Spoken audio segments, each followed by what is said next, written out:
Good morning students, जय हिंद। मैं Vipin sir और जीविका केमिस्ट्री क्लासेस में आपका एक बार फिर से स्वागत है। हेलो स्टूडेंट्स, आप क्लास 11th के chapter first some basic concept of chemistry पढ़ रहे थे, जिसमें आपके पास पार्ट 10 तक के वीडियो आप तक पहुंच चुके हैं। और अभी लास्ट वीडियो में मैंने आपको मोल कॉन्सेप्ट यानी मोल अवधारणा के बारे में बताया था और मोल से मोलों की संख्या या मोल द्रव्यमान से रिलेटेड मैंने आपको कुछ क्वेश्चन न्यूमेरिकल्स भी करवाए थे, ठीक है ना। उन सब के बाद आपके फर्स्ट चैप्टर का टॉपिक जो शुरू होता है वो ये है विलयन की सांद्रता। क्या है टॉपिक? विलयन की सांद्रता टॉपिक है, जो आज के इस वीडियो में यानी सेट पार्ट नंबर 11 में आएगा फॉर 11th क्लास के लिए यूपी बोर्ड के अकॉर्डिंग, ठीक है ना। तो आज चलते हैं, आपको हम पढ़ाते हैं विलयन की सांद्रता। विलयन क्या होता है ये आप जान चुके हैं। विलयन की सांद्रता क्या होती है, उसको कैसे ज्ञात करेंगे, इस प्रकार से हम आज इसमें सीखेंगे। तो पहली हेडिंग आपकी नंबर 1 पर आती है कि सांद्रता को हम लिख सकते हैं पहली लाइन पे क्या, कि विलयन की सांद्रता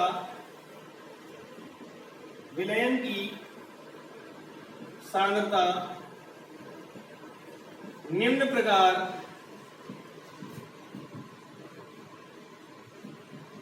ज्ञात की जा सकती है।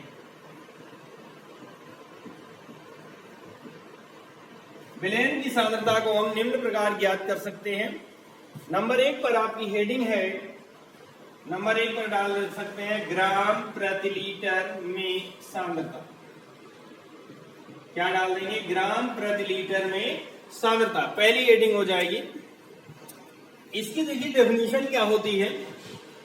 मान लीजिए कि पहले समझ लीजिएगा, फिर बाद में लिख देते हैं। तो किसी विलयन में मान लीजिए 1 लीटर पानी में, 1 लीटर वाटर में आपकी 100 ग्राम चीनी घुली है। क्या घुली है?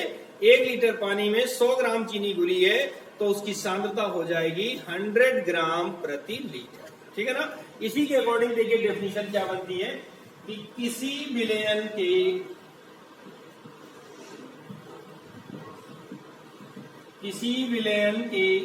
1 लीटर में घुले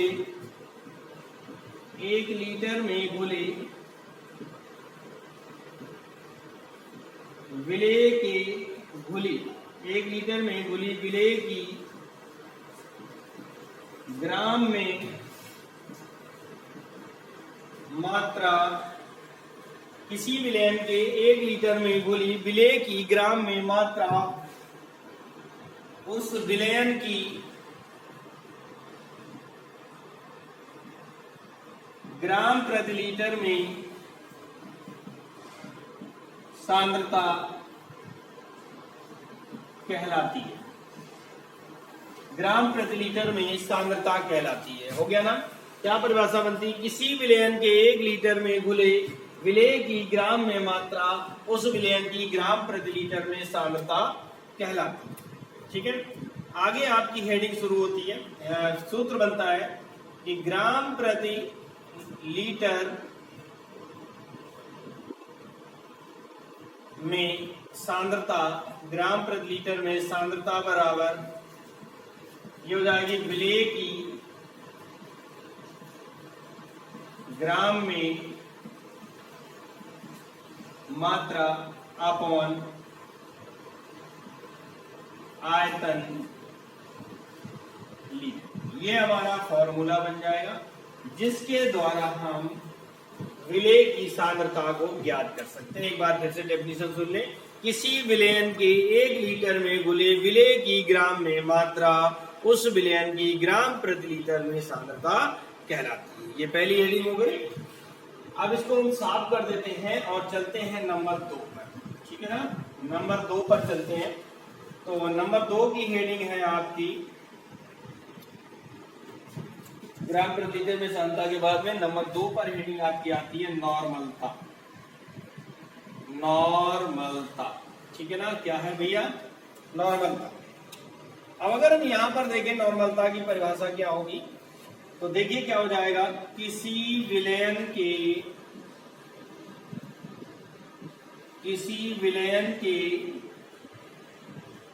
1 लीटर में घुले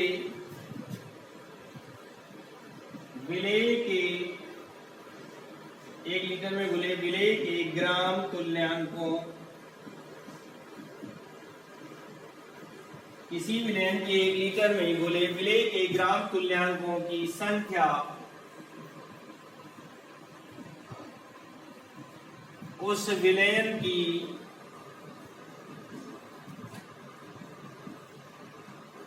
नॉर्मलता कहलाती है। याद हो गया भैया? क्या कह रहे हैं? किसी विलयन के 1 लीटर में घुले विलेय के ग्राम तुल्यांकों की संख्या उस विलयन की नॉर्मलता कहलाती है। फिर से एक बार, किसी विलयन के 1 लीटर में घुले विलेय के ग्राम तुल्यांकों की संख्या उस विलयन की नॉर्मलता कहलाती है। इसे कैपिटल N से प्रदर्शित करते हैं, इसे कैपिटल N से प्रदर्शित करते हैं। ठीक है ना? तो देखिए सूत्र क्या बनता है, आइए देखते हैं। इस सूत्र बनेगा नॉर्मलता बराबर विलेय के ग्राम तुल्यांक अपॉन विलयन का आयतन लीटर में चाहिए। अगर मान लो ये फॉर्मूला हमारा बनता है और अगर विलेय के ग्राम तुल्यांक नहीं मालूम है तो हमें निकालना पड़ेगा। तो लिख सकते हैं ग्राम तुल्यांक बराबर विलेय की ग्राम में मात्रा अपॉन विलेय का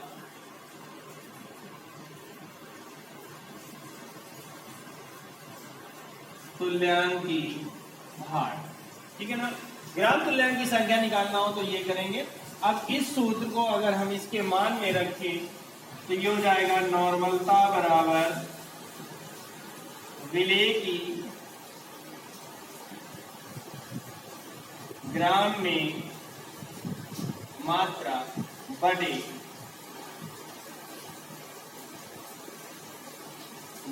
तुल्यांकी भार गुणे आयतन लीटर में चाहिए। ठीक है ना? आयतन किस में चाहिए? लीटर में। अब इस सूत्र को हम सिंबल के पदों में नॉर्मलता को कैपिटल N से लिखते हैं। विलेय की मात्रा स्मॉल w into 1000। ये 1000 कहाँ से आया? आयतन ml में होता है, जिसको लीटर में बदलेंगे तो 1000 का भाग देंगे, 1000 हमारा ऊपर चला जाएगा। तो तुल्यांकी भार को कैपिटल E से लिखते हैं, आयतन को V से लिखते हैं। ये हमारा फॉर्मूला बन जाएगा। ठीक है ना? ये हमारा नॉर्मलता ज्ञात करने का फॉर्मूला तैयार हो गया। ठीक है ना? अब इसके आगे नॉर्मलता का फॉर्मूला हो जाता है, ये आपका नोट हो गया होगा। इसके आगे चलते हैं हम हेडिंग नंबर 3 पर क्या आती है देखिएगा। नंबर 3 पर है मोलरता। ठीक है ना? इसमें लिख सकते हैं, डेफिनेशन बनेगी किसी विलयन के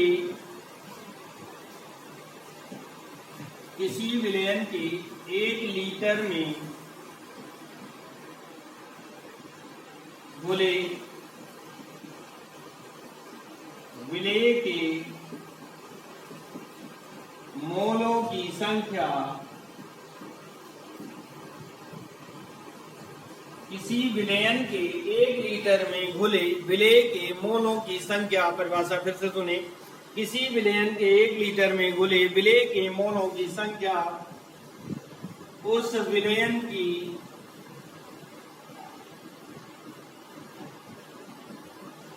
मोलरता कहलाती। किसी विलयन के 1 लीटर में घुले विलेय के मोलों की संख्या उस विलयन की मोलरता कहलाती है। इसे कैपिटल M से प्रदर्शित करते हैं। इसे कैपिटल M से प्रदर्शित करते हैं। ठीक है ना? किससे प्रदर्शित करेंगे? कैपिटल M से प्रदर्शित करेंगे। तो मात्र सूत्र क्या बनेगा? मोलरता बराबर विलेय के मोलों की संख्या बटे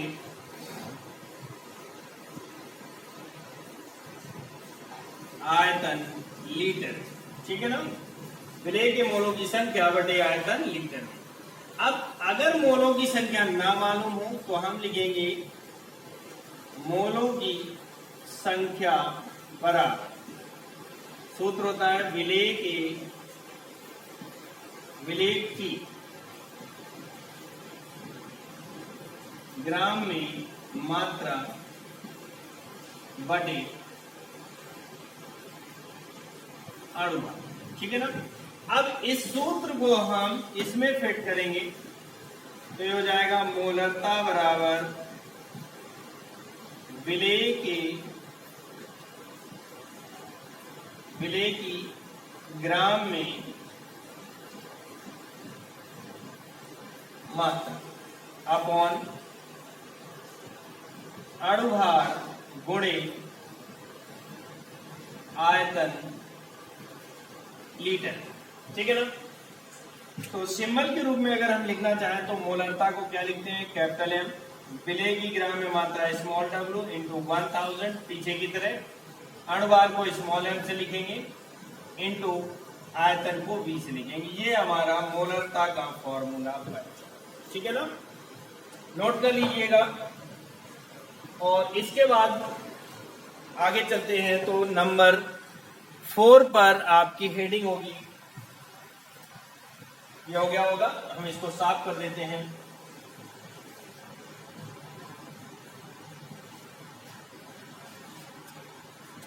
नंबर 4 पर हेडिंग आएगी मोललता। ठीक है ना, क्या लिख सकते हैं इसमें, इसकी डेफिनेशन बनती है किसी विलायक के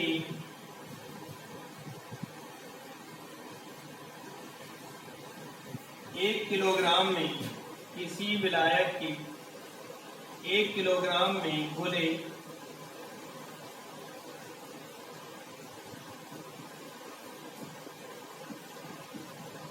विलेय के मोलों की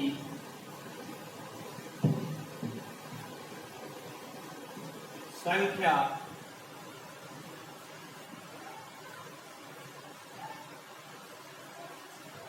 उस विलयन की मोललता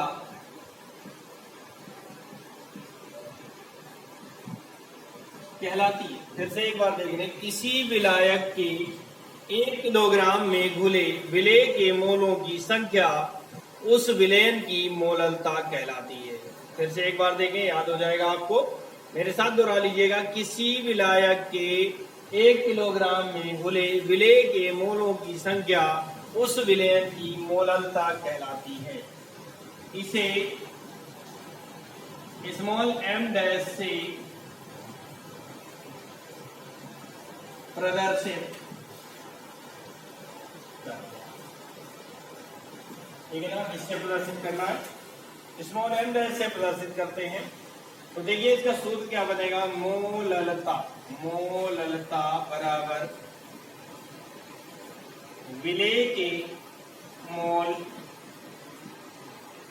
बटे, क्या लिख सकते हैं, विलेय के मोलों की संख्या अपॉन आयतन, नहीं सॉरी विलायक का भार किलोग्राम में, ये सूत्र बनता है। लेकिन अगर मोलों की संख्या नहीं मालूम तो हम क्या करेंगे, मोलों की संख्या बराबर हो जाएगा विलेय की ग्राम में मात्रा अपॉन अणुभार। अब अगर हम मोलों की संख्या के इस मान को इस सूत्र में लगा दें तो बनेगा मोललता बराबर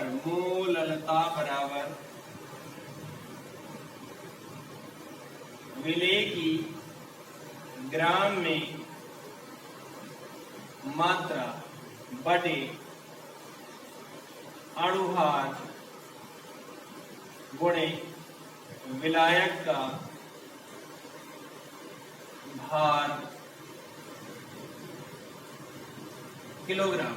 ठीक है ना, क्या हो जाएगा, विलायक का भार किलोग्राम। अब हम मोललता को किससे लिखते हैं, इसको हम उसमें लिखते हैं सिंबल की भाषा में। तो मोललता को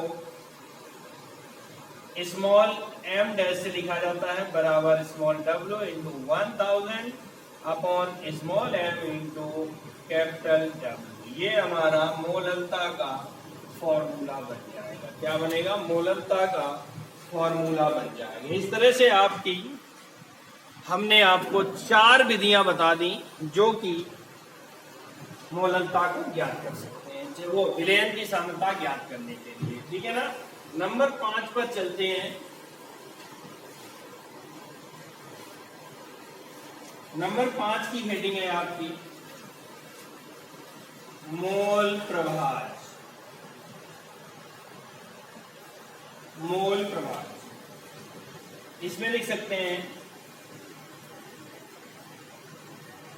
किसी विलयन में उपस्थित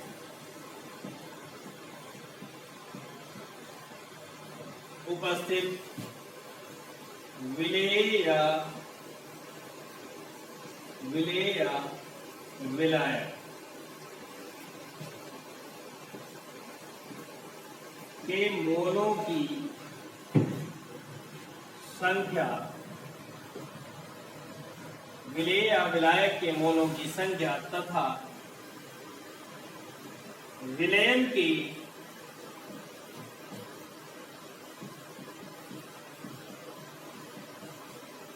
कुल मोलों की संख्या के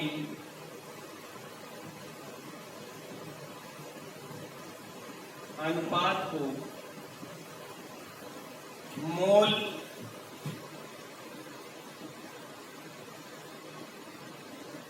प्रभाज कहते हैं। क्या वो किसी विलयन में उपस्थित, अब विलयन में विलेय और विलायक दोनों होते हैं, तो किसी विलयन में उपस्थित विलेय या विलायक के मोलों की संख्या तथा विलयन के कुल मोलों की संख्या के अनुपात को मोल प्रभाज कहते हैं। किसी विलयन में उपस्थित विलेय या विलायक के मोलों की संख्या तथा विलयन के कुल मोलों की संख्या के अनुपात को मोल प्रभाज कहते हैं।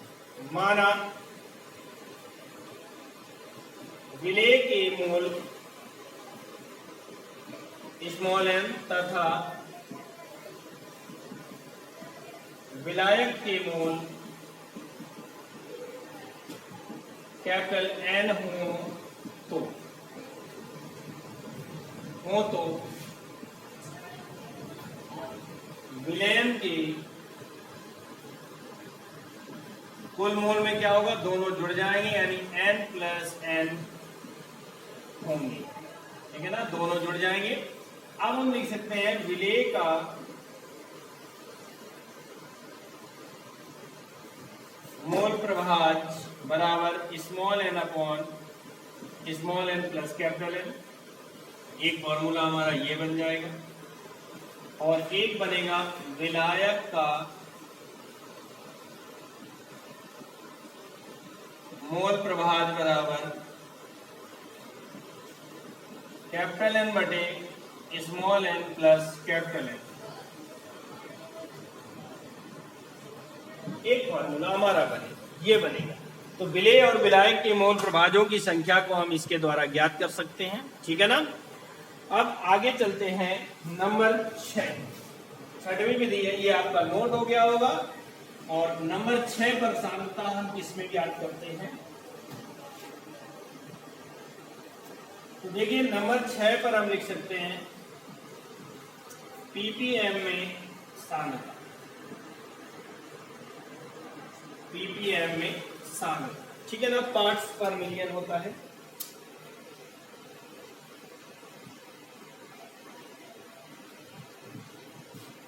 लिख सकते हैं किसी विलयन के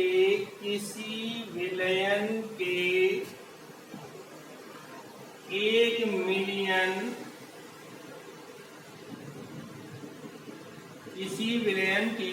मिलियन भागों में उपस्थित 1 मिलियन भागों में उपस्थित, ठीक है ना,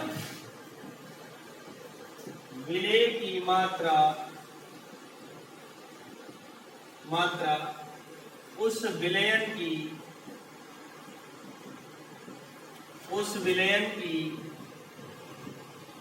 ppm में सांद्रता कहलाती, ठीक है ना। लिख सकते हैं ppm में सांद्रता बराबर